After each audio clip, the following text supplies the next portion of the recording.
my name is Shea Gilson, and I will be overviewing the professional teaching standards of the Interstate Teacher Assessment and Support Consortium and some specialized professional association standards that are relevant to my future profession.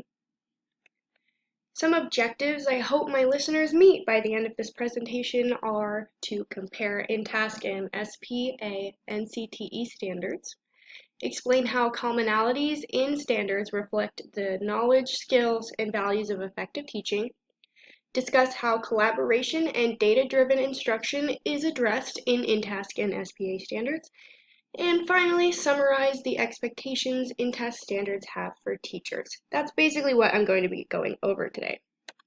So here we have all the standards laid out that I will be comparing, contrasting, and further explaining in this presentation.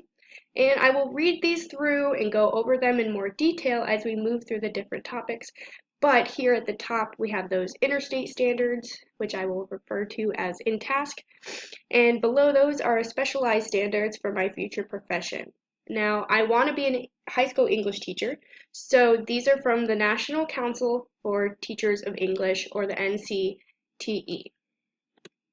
So moving into the first common theme I noticed between the two standard sets, I found inclusivity. In the InTask standards, I found standard 1 relevant, where it states, the teacher understands how learners grow and develop, recognizing that patterns of learning and development vary individually within and across the cognitive, linguistic, social, emotional, and physical areas, and designs and implements developmentally appropriate and challenging learning experiences.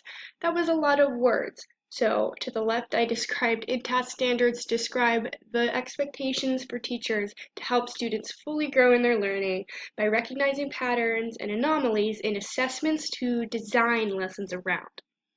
Back to the right, for the SPA standard I found was candidates plan instruction and design assessments for reading and the study of literature to promote learning for all students. That word all, a lot of inclusivity. My SPA English standard wants candidates to promote learning for students by designing lessons to their needs. And together, these teaching standards mold teachers to be sure their students are cared for and understood to create positive learning experiences for everyone. Continuing on with inclusivity, not only should teachers respect the differences in how their students learn, but also how they react to and feel about the academics they're learning. Creating engaging assignments and lessons cater to them, make students want to learn. So you also must be the teacher that every type of student wants to learn from and learn with. Lessons should definitely be designed, not just simply done and done away with.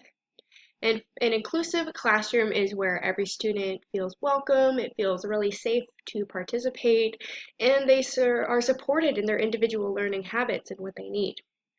To the left, I just love this image. I think it shows the process for figuring out effective teaching methods for a specific class.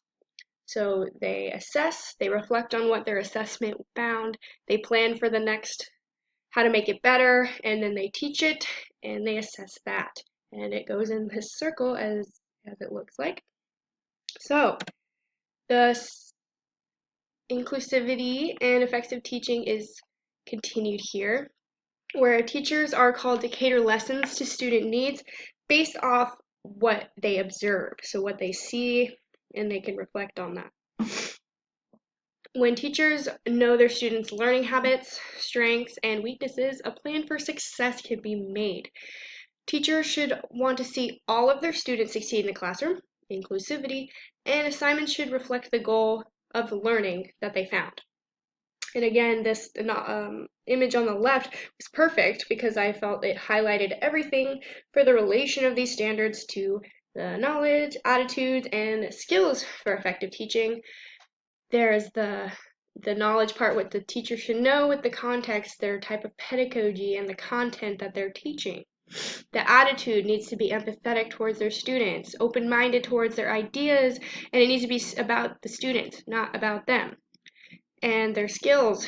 They need to be organized. They need to have really good interpersonal relationships with their students to figure out what they need and communicate with them about the content, about what the teacher needs from them, and all that.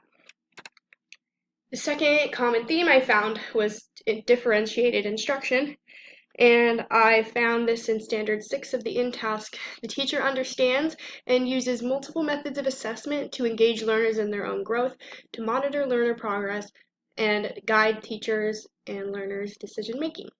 So the in-task standards emphasize how strategizing different assessments engages students in the same topic.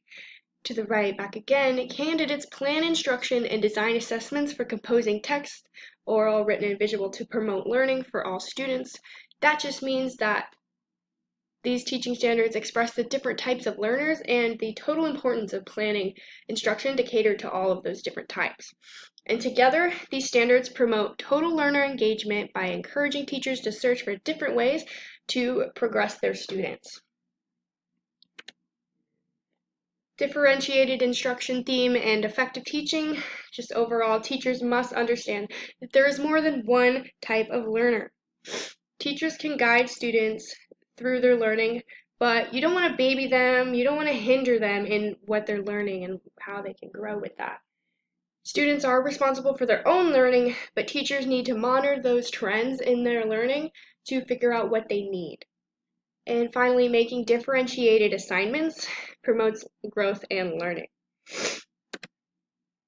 So where these standards sets highlight collaboration, here at the top to the left is the in-task. The teacher seeks appropriate leadership roles and opportunities to take responsibility for student learning, collaborate with learners, families, colleagues, other school professionals, and community members to ensure learner growth and to advance in the profession.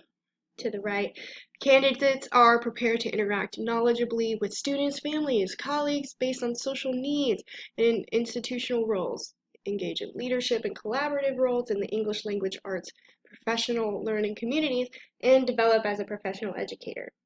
So teachers engage in experiences with others to promote learning, growth in self, and therefore in the students, and collaborating with others advances the knowledge, engagement, and progress of the teacher.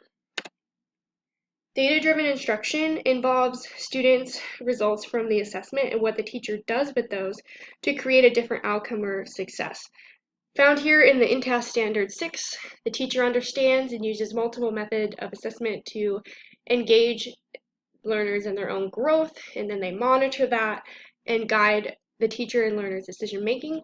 And candidates plan, implement, assess, and reflect on research-based instruction that increases motivation and engagement and all that. So inclusive learning environments created through data shows the differences in learning. Once teachers find the trends and anomalies in students, they can plan assessments accordingly. And identifying those strengths and those weaknesses through assessment shows teachers how to promote that learner growth, and that they do that by fine-tuning their future assessments. Finally, here's some overall teacher expectations that in-task has, which I found specifically in Standard 9. The teacher engages in ongoing professional learning and uses evidence to continually evaluate his or her practice, particularly the effects of his or her choices and actions on others, and they adapt this practice to meet the needs of the learner. Basically, what that all means is the primary responsibility of a teacher is to provide a safe, supportive, and productive learning environment for their students. Engaging in self-reflection, practice, and professional learning helps create that engaging environment for those students, and the teachers are definitely expected to meet the needs of those students while following school's expectations and goals. And finally, demonstrate leadership through collaboration, positive contribution, and professional advancement. Here are the references to the standards, the images, and the extra information that I found. Thank you for listening to me talk very fast, and I really hope that you all met the objectives that I stated in the beginning. So thank you.